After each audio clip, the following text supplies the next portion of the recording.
আমি এখন ইয়োজলো শহর থেকে প্রায় 30 মিনিটের যাত্রায় একটা জায়গায় দাঁড়িয়ে আছি। একটি সমুদ্র উপকূলীয় এলাকা, এটা ছোট্ট একটা দ্বীপের মতো, বেশ সুন্দর, চারদিকটা সিমসাম করে সাজানো গুছানো। সবাইকে স্বাগতম স্বপ্নিল সুইসে। আজকে আমি আপনাদের ইতালির উত্তর পূর্বাংশে ভেনেতো অঞ্চলের নীল অ্যাড্রিয়াটিক সাগরের তীরে এমন একটি শহরে নিয়ে যাচ্ছি যেখানে সমুদ্রের ঢেউ, ইতিহাসের গল্প আর রঙিন সংস্কৃতি একসাথে মিশে গেছে। এই জায়গাটির নাম কাওরলে। অনেক পর্যটক একে ভালোবেসে বলেন ভ্যানিস উইদাউট ক্রাউডস, অর্থাৎ ভ্যানিসের মতো সুন্দর কিন্তু অনেক শান্ত পরিবেশ। ইতালির বিখ্যাত সমুদ্র শহর ইয়োজলো থেকে কাওরলে মাত্র 30 কিলোমিটার দূরে, গাড়িতে মাত্র 35 থেকে 40 মিনিটের যাত্রা। কিন্তু এই ছোট্ট যাত্রার মাধ্যমেই যেন বদলে যায় পুরো পরিবেশ।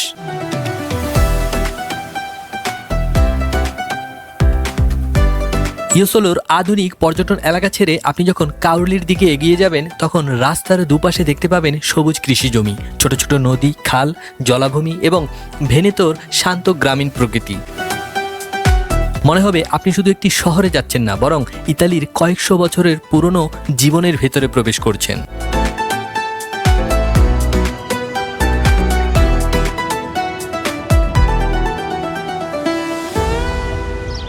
কাওরলের ইতিহাস শুরু হয় আজ থেকে প্রায় 2000 বছর আগে। প্রাচীন রোমান সাম্রাজ্যের সময় এই অঞ্চল ছিল একটি গুরুত্বপূর্ণ উপকূলীয় বসতি।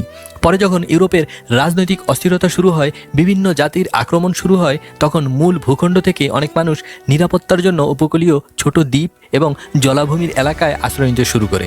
সেই সময় ধীরে ধীরে কাওরলে একটি স্থায়ী বসতিতে পরিণত হয়। প্রকৃতি এখানে মানুষকে রক্ষা করেছিল। চারপাশে পানি, খাল এবং সমুদ্র থাকায় এটি ছিল একটি নিরাপদ আশ্রয়স্থল।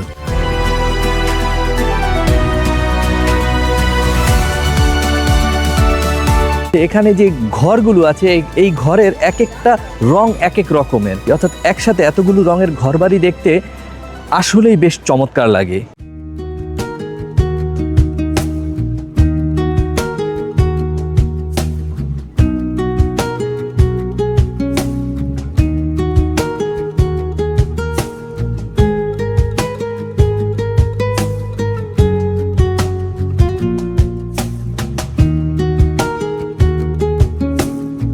আশেপাশে অলিতে গলিতে অসংখ্য রেস্টুরেন্ট পেয়ে যাবেন, আর এই সমস্ত রেস্টুরেন্টগুলোতে আপনি এখানকার স্থানীয় মাছ পাবেন, যেগুলো সমুদ্র থেকে জেলেরা ধরে এনেছে। সেই সমস্ত মাছের স্বাদ পেয়ে যাবেন এই সমস্ত রেস্টুরেন্টে। কাওরলের সবচেয়ে আকর্ষণীয় অংশ হলো এর ঐতিহাসিক পুরনো শহর। এখানে হাঁটলে মনে হবে আপনি কয়েকশো বছর আগের ইতালিতে চলে এসেছেন। সরু পাথরের রাস্তা, ছোট ছোট গলি, রঙিন বাড়ি, জানালায় ফুলের টব এবং শান্ত পরিবেশ, সবকিছু মিলিয়ে এটি একটি জীবন্ত চিত্রকর্ম বলতে পারেন।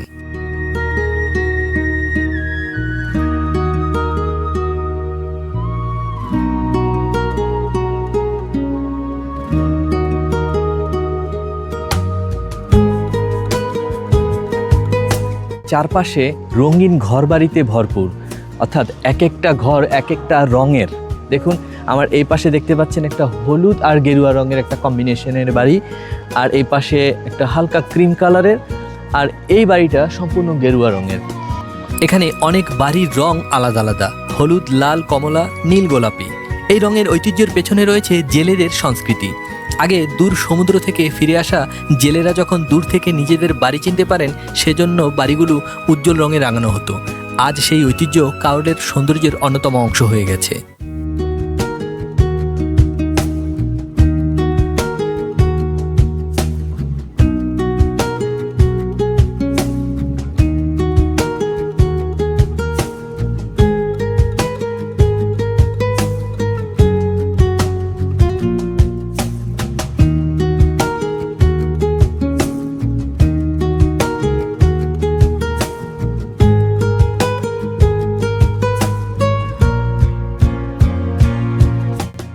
এই শহরে দাঁড়িয়ে আছে বিখ্যাত ডোমো দি সান্তো স্টেফানো, অর্থাৎ সেন্ট স্টেফেন ক্যাথেড্রাল।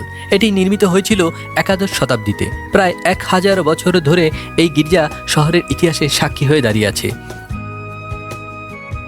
এর সবচেয়ে বিখ্যাত অংশ হলো এর গোলাকার ঘণ্টা টাওয়ার। ইতালিতে এমন বৃত্তাকার বেল টাওয়ার খুবই বিরল। দূর থেকে দেখলে মনে হয় একটি পাথরের তৈরি প্রাচীন বাতিঘর আকাশ ছুঁয়ে দাঁড়িয়ে আছে। শত শত বছর ধরে এই টাওয়ার শুধু ধর্মীয় প্রতীক নয়, বরং সমুদ্র যাত্রীদের জন্য একটি পরিচিত চিহ্ন হিসেবে কাজ করেছে।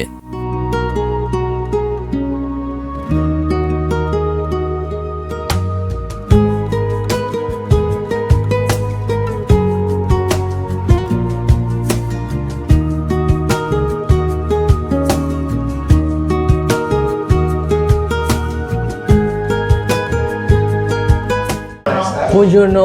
Yes, you pay €3 per person. €3 for one person. I want to go to upstate. Sì. Okay. Bravo, perfetto. One very beautiful film. মাত্র €3 বিনিময়ে আমি একটি টিকিট কাটলাম এই টাওয়ারের উপরে উঠবো বলে। তবে সিঁড়িটা খুবই সংকীর্ণ। আমি এই কাঠের সিঁড়ি বেয়ে উপরে ওঠার চেষ্টা করছি। আমাকে আগে থেকেই সতর্ক করে দেওয়া হয়েছে। প্রথম তালার ছাদ। এখন এই স্পাইরাল সিঁড়ি বেয়ে আমি দুর্গের উপরে উঠব, তবে খুবই সাবধানে উঠতে হচ্ছে। একটা স্পাইরাল সিঁড়ি।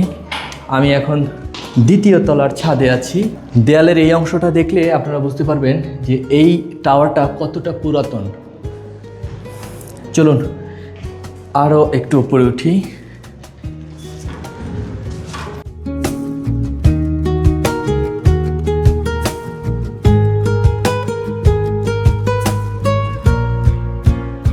ফ্রেন্ডস, ঘন্টা বাজছে খুব জোরে, কানে হাত দেওয়া ছাড়া উপায় নেই। আর তাও ঘন্টার একেবারে কাছাকাছি দাঁড়িয়ে এত সজোরে ঘন্টা কখনো ভাবতে পারিনি। হঠাৎ করে ঘন্টা বেজে উঠলো, আর ঘন্টা এত বড় বড় ঘন্টা লাগানো আছে উপরে, ঘন্টাগুলো বাজছে আর টাওয়ারটা হালকা হালকা করে কাঁপছে।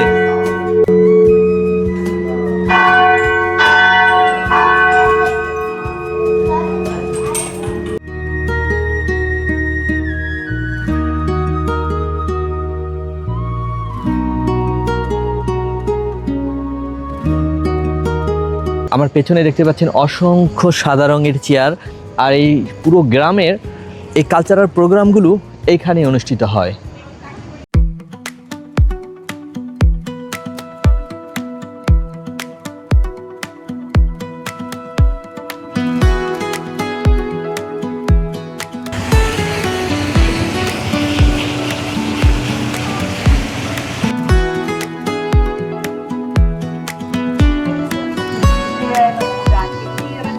Natürlich, die haben ein Stein, die haben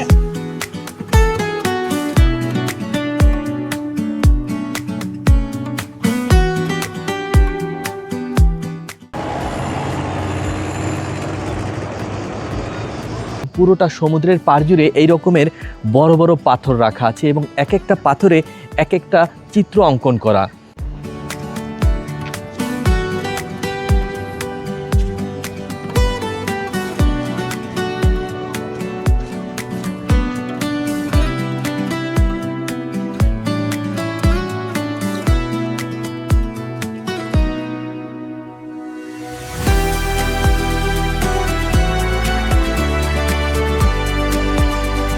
খুব বেশি নৌযানও নেই, হাতে গোনা অল্প কিছু স্পিড বোট, যাত্রীবাহী দু একটা শিপ দেখা যাচ্ছে, আর দূরে পালতোলা কয়েকটা নৌকা দেখা যাচ্ছে। আর এই সামনে এগিয়ে গেলে হাতের বাঁদিকে একটা সুইমিং স্পট আছে।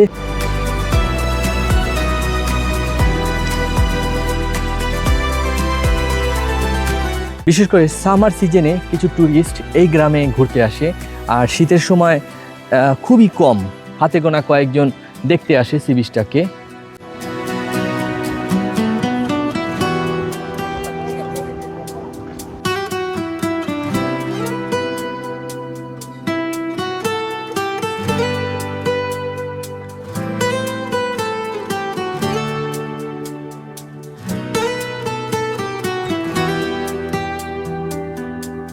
এই সমুদ্রের পাড়ের শেষের দিকে একটা গির্জা রয়েছে, অনেকে এখানে প্রার্থনা করতে আসেন।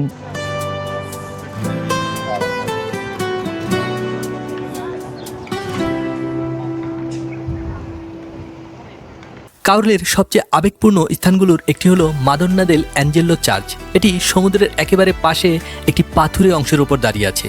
ঢেউ এসে প্রতিনিয়ত এর পায়ের কাছে আছড়ে পড়ে। স্থানীয় মানুষের কাছে এই গির্জা শুধু একটি ধর্মীয় স্থান নয়, তাদের বিশ্বাস, আশা এবং সমুদ্রের সঙ্গে সম্পর্কের প্রতীক। কথিত আছে বহু বছর আগে জেলেরা সমুদ্রের পানিতে একটি পবিত্র মূর্তি দেখতে পান। সেই মূর্তিকে তারা এখানে নিয়ে এসে স্থাপন করেন। এরপর বহু জেলে সমুদ্রে যাওয়ার আগে এখানে প্রার্থনা করতেন, যাতে তারা নিরাপদে বাড়িতে ফিরে আসতে পারেন। প্রতি কয়েক বছর পর পর এখানে একটি ঐতিহ্যবাহী ধর্মীয় উৎসব অনুষ্ঠিত হয়, যেখানে নৌকার শোভাযাত্রা এবং বিশেষ অনুষ্ঠান হয়। কাউরলের সৈকতের অন্যতম প্রধান আকর্ষণ হলো এখানে রয়েছে দুটি প্রধান সৈকত, একটি স্পিয়াগিয়া দি লেভান্তে এবং অন্যটি স্পিয়াগিয়া দি পোনেন্তে।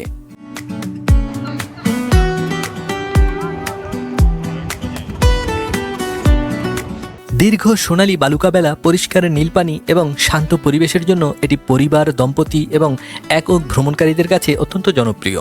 বিশেষ করে গ্রীষ্মকালে অস্ট্রিয়া, জার্মানি, সুইজারল্যান্ড সহ ইউরোপের বিভিন্ন দেশ থেকে হাজার হাজার মানুষ এখানে ছুটি কাটাতে আসেন।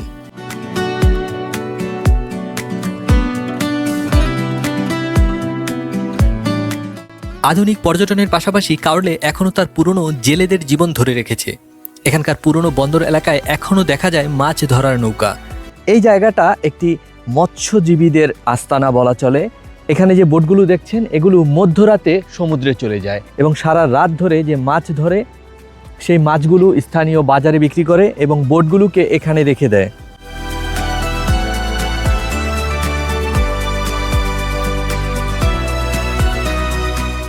ব্রিজটাকে এত সুন্দর করে ফুলে ফুলে সাজিয়ে রেখেছে, যেদিকেই তাকাচ্ছি সব কিছুর ভিতরেই একটা আলাদা সৌন্দর্য খুঁজে পাচ্ছি। আপনাদের একটা দারুণ একটা জিনিস দেখাচ্ছি। এখানে হয়তো বড় ইঁদুর ধরার জন্য একটা ফাঁদ পেতে রাখা হয়েছে, আপনাদের দেখাচ্ছি।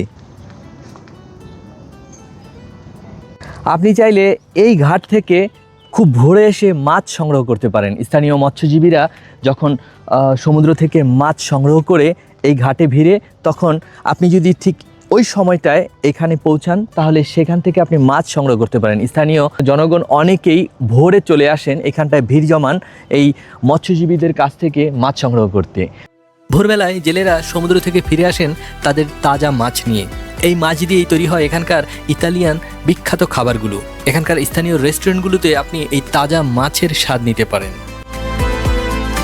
কাউরলের সৌন্দর্য হলো এখানে সব কিছু একসাথে পাওয়া যায়। চাইলে আপনি এখানে সকালে সমুদ্র সৈকতে হাঁটতে পারেন, দুপুরে পুরনো শহরে ঘুরতে পারেন, বিকেলে ঐতিহাসিক গির্জা দেখতে পারেন, আর রাতে সমুদ্রের পাশে বসে ইতালিয়ান খাবার উপভোগ করতে পারেন।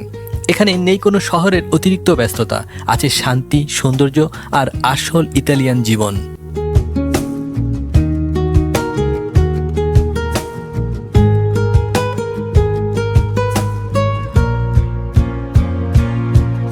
ফ্রেন্ডস, ইতালিয়ান একটি ভালো মানের আইসক্রিমের দোকানে বসেছি। আপনারা জানেন হয়তো ইতালিয়ার আইসক্রিম বিশ্ববিখ্যাত। এখানকার স্থানীয়দের কাছে যেটা জানলাম, এই দোকানটাই হচ্ছে সবচাইতে প্রসিদ্ধ আইসক্রিমের দোকান।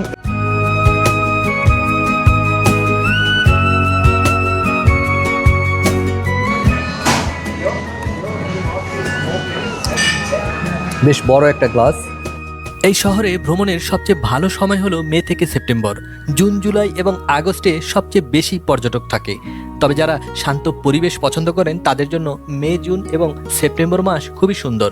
আবহাওয়া আরামদায়ক এবং ভিড় তুলনামূলক কম। ইয়োজোলো শহর থেকে মাত্র 40 মিনিটের পথ, কিন্তু কাউরলে পৌঁছালে মনে হবে আপনি ইতালির এক অন্য হৃদয়ে পৌঁছেছেন। এটাই কাউরলে, অ্যাড্রিয়াটিক সাগরের তীরে লুকিয়ে থাকা ইতালির একটি ছোট্ট স্বর্গ।